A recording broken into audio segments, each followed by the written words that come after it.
We begin this morning with the search for the shooter who killed 31-year-old conservative political figure Charlie Kirk. You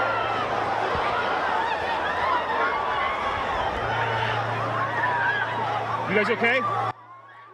This video shows the crowd at an event Kirk was holding at Utah Valley University. And as you heard there, they're screaming, they're running for their lives after a single deadly shot was fired.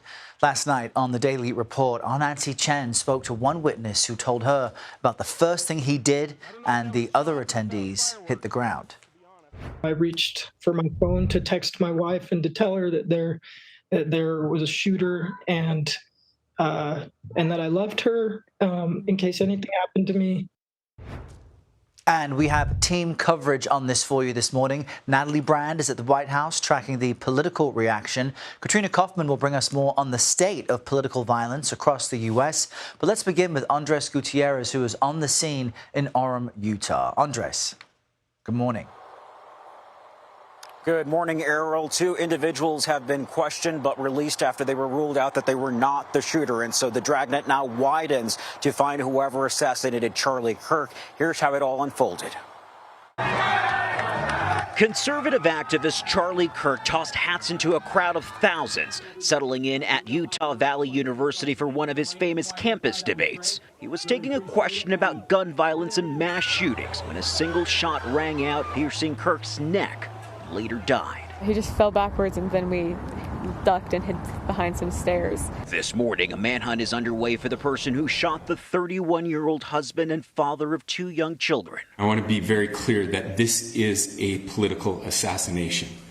Utah's Department of Public Safety believes the suspect fired the bullet from the roof of a nearby building up to 200 yards away, sources tell CBS News. 2 persons of interest were taken into custody and later released Wednesday after police said they were not connected to the shooting. One of them has been charged with obstruction of justice. Supporters brought flowers to the Phoenix offices of Turning Point USA, the organization Kirk founded to motivate young conservatives. He was one of ours. He was a champion of everything we believe. Leaders across the political spectrum, including all current and former presidents, swiftly condemned the deadly shooting.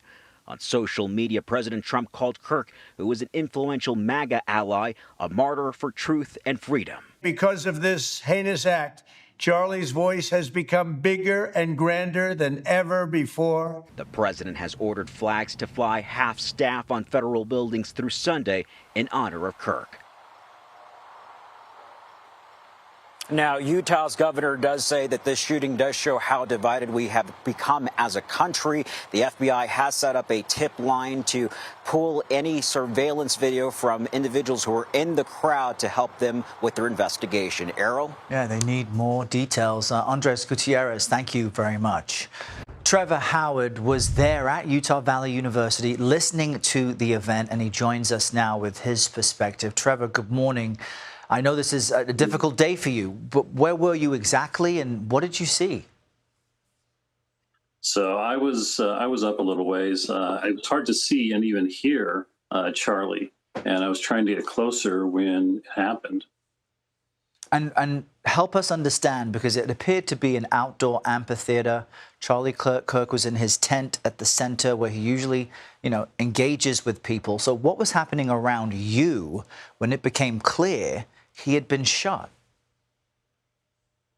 Well, I heard the shot, and at first, my first thought was that it was a firecracker and someone was trying to, disrupt the event. It was a prank. But then I saw people running towards me, looks of horror on their face. People were afraid for their lives. And where did you go? I moved back. I was next to the volunteer tent, and so they were ducked down behind tables, and I was there with them. And I know that you've told our team that then you saw a large police presence come in and try to secure the area. The shooter, as you and I are speaking, is still unidentified, on the loose, out there somewhere. So how are you making sense of this?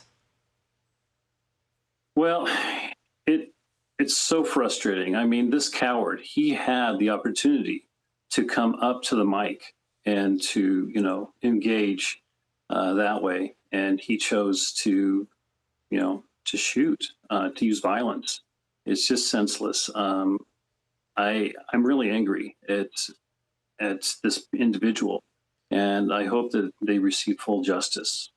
You mentioned that, everyone had an opportunity to engage with Charlie Kirk, no matter what their political opinions are. That's what he tried to foster on college campuses, was open debate.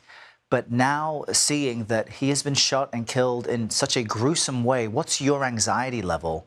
How are you trying to calm your nerves and your frustration? Oh, so after the event, I was around talking to other people, trying to figure out really at first what was going on. But it's nice to talk to people. But at the end of the day, he's still dead, and it's still a tragedy. It really angers me. It makes me really upset. Yeah, and there's a lot of people around the country who feel the same way. Trevor Howard, we appreciate you getting up early, chatting with us about this. We wish you the best. Thank you. Yeah.